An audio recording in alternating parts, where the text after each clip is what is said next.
2025 mpaka mwezi Machi 2025 inabebwa na kichwa kinachosema TAKUKURU mkoa wa Pwani yaokoa zaidi ya shilingi milioni 300 zilizokuwa zimepotea kupitia akaunti feki ya kijiji cha Misufini. Ndugu waandishi wa habari, kazi hii ilifanywa na dawati la uzuiaji rushwa. Kama mnavyofahamu, tuna madawati tofauti la uchunguzi, la uelimishaji na uzuiaji rushwa. Kwa hiyo katika dawati la uzuiaji rushwa kwa kipindi hiki, TAKUKURU mkoa wa Pwani ilifanikiwa kuokoa mapato ya 10% ya mauzo ya ardhi ya halmashauri ya kijiji cha Msufini Kidete wilayani Mkuranga. Fedha hizi ni sawa na shilingi milioni 385 ambazo zilikuwa zimewekwa kwenye akaunti feki ya kijiji iliyogushiwa na mwanasheria wa kampuni iliyouziwa eneo hilo. Katika mauzo hayo, halmashauri ya kijiji itakiwa kulipa shilingi milioni 385 kama 10% ya mauzo, ambapo fedha hizo ziliwekwa kwenye akaunti feki yenye jina kama la akaunti ya kijiji iliyosajiliwa iliyowasilishwa na mwanasheria wa kampuni hiyo. Kampuni iliyonunua eneo husika inaitwa kampuni ya Brilliant Sanitary Ware Company Limited, ambayo ilinunua ardhi kwa shilingi bilioni 3 na milioni 385, ambao ukipata asilimia yake milioni 385.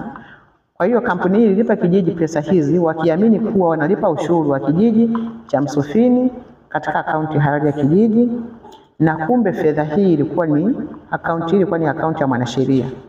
Aidha, baada ya kufanya malipo hayo, mwanasheria huyo alizitoa fedha zote na kuzifanyia matumizi binafsi. Scenario ilikuwa hivi: kampuni hii ilinunua ardhi kwenye kijiji, lakini walikuwa wanamtumia mwanasheria kufanya transaction zote za mauzo. Kwa hiyo mwanasheria baada ya kwenda kuchukua akaunti ya kijiji, akafungua akaunti nyingine ambayo ilikuwa inaendana sawa na jina la akaunti ya kijiji, lakini particulars zilikuwa ni za kwake yeye. Kwa hiyo hii kampuni ya Sanitary ilipolipa zile hela ilimpa yeye kwenda kulipa kwa kwenye akaunti badala ya akaunti ya kijiji. Kwa hiyo sisi tulipata taarifa katika dawati la uzuiaji, tukafanya kazi, ndio tukagundua kwamba hii akaunti ni feki. Kwa hiyo zile fedha zilirudishwa kwenye kijiji. Na baada ya fedha hizi kurejeshwa, zimeshapangiwa matumizi, zimeweza kujenga madarasa mawili ya shule ya sekondari Mbezi Gogoni, madarasa mawili ya shule ya msingi Msufini, waliweza kujenga nyumba ya walimu 2, nyumba 2 in 1, nyumba moja, lakini pia wakajenga matundu 12 ya vyoo. Pia wakajenga kisima kirefu cha maji kwa matumizi ya shule ya sekondari, na pia wakafanya ukarabati mkubwa wa ofisi ya zahanati ya kijiji cha Msufini.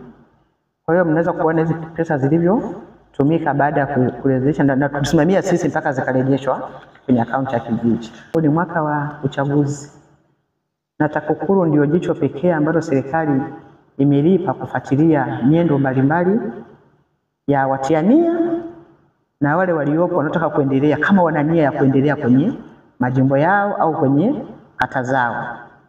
Kwa hiyo tuko kazini kuanzia mwaka jana, toka serikali za mitaa ulivyoisha, tumeanza sasa kufuatilia nyendo mbalimbali za watiania na hata waliopo pale wanapokiuka taratibu ambazo chama chao kimeziweka. Kwa hiyo tuko kazini kufuatilia hivyo vitendo, na tutaendelea kuwa kazini mpaka baada ya uchaguzi, tukizingatia makatazo ambayo sheria inayakataza kwa hawa watiania kuyafanya na hata walioko kwenye majimbo kuyafanya. Baada ya hapo, naomba nitoe wito kwa wananchi wa mkoa wa Pwani waendelee kushirikiana na sisi kutupa taarifa zozote zinazo vitendo vya rushwa.